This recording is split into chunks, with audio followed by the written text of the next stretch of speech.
the greatest change can come from, your end results, is to look at changing your initial beliefs, because you don't ever get very far, and that's where the self-sabotaging behaviors can stem from. The concept of the slight edge comes from is that it's a slight edge between being easy to do it and easy not to do it, and success and growth lies on one side of this edge, and decline and stagnation lies on the other. So it's so easy to be on either side of the edge. Welcome to Perth Property Insider, where you will learn how to grow your wealth and improve your life using Perth property. Our show is brought to you by Investors Edge Real Estate, the highly rated and award-winning property management, sales and buyers agency servicing the whole of Perth. Now, here's your host, Jared Mann. G'day and welcome to another episode of Perth Property Insider. I'm your host, Jared Mann, and today I'm going into the slight edge for achieving massive success and happiness. I often come across investors who are unknowingly sabotaging themselves. I've certainly done it in the past to myself, and I'm a work in progress too, so don't think I'm sitting here recording all high and mighty. I even still have self-sabotaging behaviors and actions that come out, and that's why I'm continuing to work on myself and look at how I can improve the results that I ultimately achieve and the happiness that I have along the way. So what I see in people that do this and in myself is that you can want the wealth and the end results, but somewhere along the way, you get lost and life gets in the way. All of a sudden, your habits are getting worse. You're getting further away from the path that you want to be on.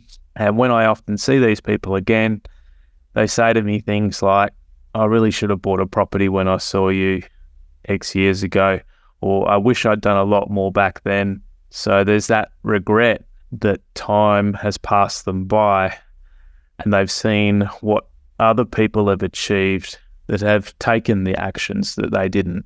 And it's very easy to focus on blaming yourself and looking at just the actions. But let's take a step back, because I'm really fascinated as to why this might be the case for people and how I can help others not have these self-imposed limitations. And I'm always looking to fine-tune and continue to improve myself, as I mentioned. So last week, when I was on holiday in Bali for a week, I read a fabulous book called The Slight Edge, and it's by Jeff Olson. And it's how to turn simple disciplines into massive success and happiness. And I just had to come on and share some of my takeaways with you on this book. So I highly recommend that you read it yourself, but I'm going to run through my sort of insights and how it sort of relates to investing and happiness, which is what this podcast is ultimately about. So I think it can really help. Some of the core concepts in the book, I think, can really help and go a long way to explaining why I've also had success in a whole range of areas. And I'm really excited to have this sort of distilled in one place so I can teach my kids as they get older and really impart some of those things to them too. So you may have heard the model that your beliefs lead to your thoughts. The thoughts and thinking that you have leads to your feelings about stuff. How you feel about things determine the actions that you take, and the actions you take determine the results that you get.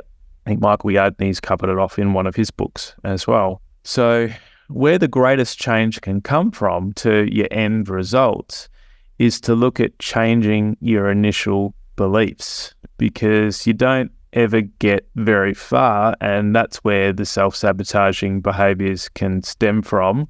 And most people are focusing on those end actions and end results and not going deep enough to replace their beliefs, change their thinking, change their feelings, and then that will ultimately set you up for taking better actions and getting better results over time.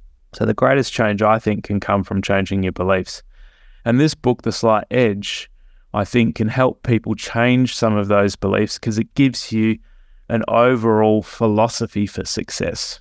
You know, what's a philosophy for success? Well, I took away from it that success is created by doing the often mundane and simple daily habits. in each area of our life, such that over time, these little simple things that we do each day that we get in the habit of build up, compound, and they result in producing massive success in an area that could never have been dreamed up initially. So each of these simple daily habits is easy to do, as the book says, and they're also easy not to do. So most of the time we think it doesn't matter if we skip days and skip doing these simple things. And then we end up not forming the habits. And by not doing the simple things, we miss getting momentum, we miss that compounding. And instead of growing over time, we slip into bad habits and start declining and going the other way without even knowing, because if we're not growing, we're declining ultimately. So many people, including myself, get disheartened when we start attempting to improve any area of our life and the results don't show up straight away. And I'm a classic case with this when it comes to the gym and also what I eat and things like that. So after some time of not seeing the results that we'd like, and we get discouraged and we stop taking those actions, and then we slip in the other direction. So take the saving of money, for example. It's the cornerstone of wealth creation, because if you can't set aside money to invest, you're not going to get started and you're not going to get very far. And in past episodes, I've covered off paying yourself first and setting up an automatic transfer when you get paid to a separate investing account or your offset account, so that that money's put away for your investing and for your paying down debt before you even get a chance to touch it. So initially, it's not the amount that matters. It's getting started and developing that good habit that matters. And you don't even have to develop the habit if you set up an auto transfer. It just happens. But you do need the discipline to leave the money there and not go touching it. So you really want to make it an amount that is sustainable, that can be done every pay. Because as the book says, it's easy to do it, but it's also easy not to do it. So once you have the good habit in place, the amount of money that you're saving can be scaled up over time. And before you know it, what starts out as $100 a fortnight, which was the case for me when I first started saving, after a few months, you look at it, it's come to $400 over 2 months. It might seem like very little. Should you bother continuing? It leaves you a bit discouraged. You haven't seen any amazing results yet. You got $400. What's the point, you could think? And so it's easier just not to do it for a lot of people. So they stop. So where the concept of the slight edge comes from is that it's a slight edge between being easy to do it and easy not to do it. And success and growth lies on one side of this edge, and decline and stagnation lies on the other. So it's so easy to be on either side of the edge.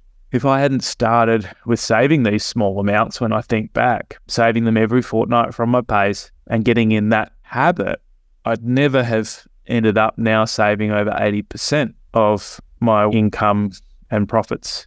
And as my income and profits have increased, I've kept expenses low, and that's where the percentage of what I'm saving has become so high. But it started out at $100 a fortnight. So simple habit, repeated each of the cycles of pay, auto set up, scaled up over time, starts to compound. Your investing that you have, the assets that you have all start to compound. Before you know it, you look at what you've grown to over a year and it staggers you.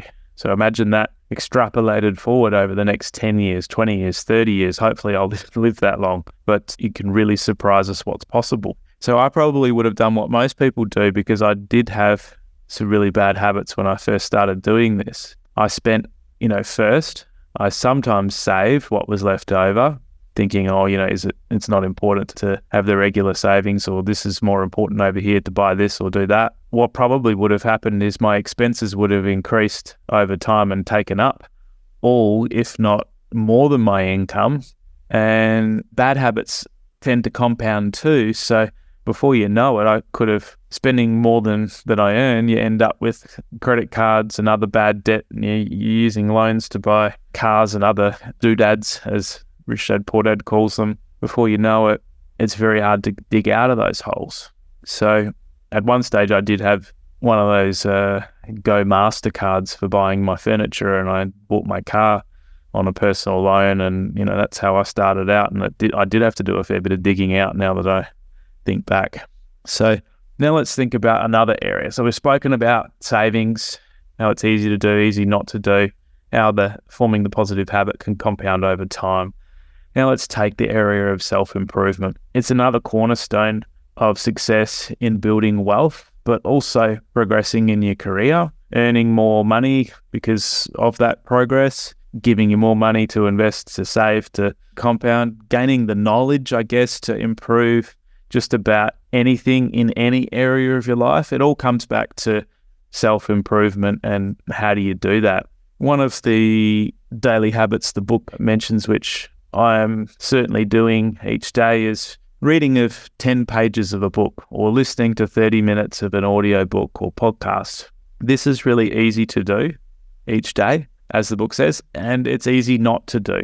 So last week when I was on holiday, it would have been very easy for me to not read this Slight Edge book, and then I wouldn't have been able to turn it into this podcast. And it would have been easy for me to say, hey, I'm on holidays, forget about it. I still had heaps of fun, and I got a real buzz from reading this book and thinking about how I would share it with you all. So maybe I'm a bit of a sicko, but that's because the habit's so ingrained in me that it's become fun. I feel like it's one of the things I'd love to do with my time, even if I had the choice. So I'd listen to a hell of a lot more than 30 minutes per day while I was away.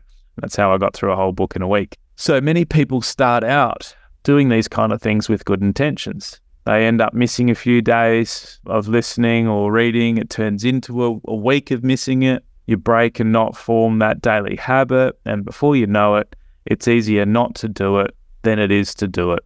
So it didn't really end up it doesn't often end up helping people in the shorter term. So they look at those shorter term results. There's nothing really shown up, hasn't really helped you. Why should you bother, right? They end up just listening to music or watching Netflix or playing games or whatever else. At that point, I actually love playing my Xbox while I'm also listening to an audio book. So my friends think I'm a bit of a sicko in that area too, but I love filling up any moment that I would otherwise be idle, when I'm exercising, when I'm driving in the car, when I'm playing my Xbox, with improving myself. And I fit in a lot more than 30 minutes per day, I'll tell you, especially on the weekends and when I get a bit more time on my hands. So over the course of a year, this daily habit of 30 minutes a day or 10 pages could add up to around 12 books. And if you chose the books well, how life-changing could they be in all areas of your life? You don't have to obviously just read business and wealth. You can imagine if you had this habit done every day for every year, how much you could improve in every area of your life over a few months, let alone over a few years. And it is staggering just how much this one habit can improve your overall life. And I attribute a lot of my success to this habit of continual improvement and learning. So this Slight Edge philosophy can also be applied to the daily practices of the food you eat. Easy to eat healthy, easy not to. It's the consistency that matters and builds up and compounds to making you really healthy. It can be applied to the exercise you get. It can be applied to the habits you put in place for your happiness. And the book has some really awesome ones in that regard. It can also be applied to maintaining and improving your relationship with your significant other and your friendships. All of these things are easy to do and easy not to do. And I certainly had some good takeaways for improving other areas of my life and coming up with daily habits for some areas that I'm not as strong in. So it was really great to read the book, and I suggest you check it out. It's called The Slight Edge, and it is by Jeff Olson. Fabulous book. It's really given me a shift in my beliefs and having this guiding philosophy. I'm really excited about continuing to model it and share it with my kids. So hopefully you get something out of it and it really helps improve your investing and improve your life too. Thanks for tuning in, and catch you on the next one. Just a reminder, the information discussed in this podcast is general in nature. As we don't know your specific situation, you should always seek professional advice before taking any action. For free market reports on your suburbs of interest and other helpful resources to grow your wealth, make sure you join my property investor update at investorsedge.com.au/join. And finally, make sure you're a member of our Perth Property Investment Facebook group to be part of the conversation with other like-minded investors, get help to your questions, and get a feel for what's going on out there in the market. I'll see you in the group.